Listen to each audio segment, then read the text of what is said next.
నారాయణ రామచంద్ర, నాకు ఉత్సాహం ఉంది వెళ్ళాలని, సీతాన్వేషణ చేయాలని చెప్పి నాకు కూడా చాలా ఆనందంగా ఉంది. కానీ నేను ముసలివాణ్ణి కదా రామచంద్ర, ఆ యొక్క శతయోజనములు గల వారిధిని దాటి లంకలో ప్రవేశించేటువంటి శక్తి మాత్రం నాకు లేదయ్యా. ఒక 90 యోజనములు మాత్రం నేను వెళ్ళగలను, వెళ్ళి మళ్ళీ తిరిగి రాగలను అని చెప్పారు. సుగ్రీవుడు ఒక 80 అన్నాడు.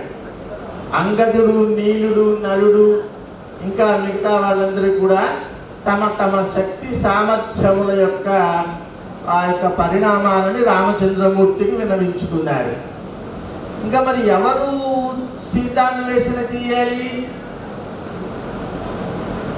మహర్షి వాల్మీకి ఎంతో అదృష్టవంతుడు. ఆయన ఆది కావ్యాన్ని మనకు అందించి ఆయన జన్మ తరించడమే కాకుండా మన యొక్క జన్మలను కూడా సార్థకం చేసినటువంటి మహానుభావుడు ఆయన. మనమందరం కూడా ఆయనకు రుణపడి ఉన్నాం.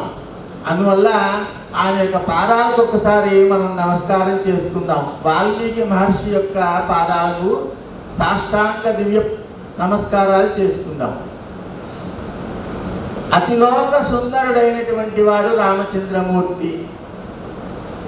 సీతా సాధ్వి ధర్మపత్ని, రామచంద్రమూర్తి యొక్క ధర్మపత్ని, ఆవిడ సుందరి. మన ఆంజనేయ స్వామి వారు ఆయన కపులందరిలో కల్లా సుందరుడు.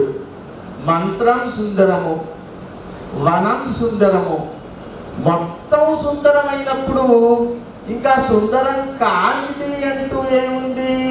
అందువల్ల మొత్తము సుందరమే. సుందరకాండ మొత్తం కూడా సుందరమే.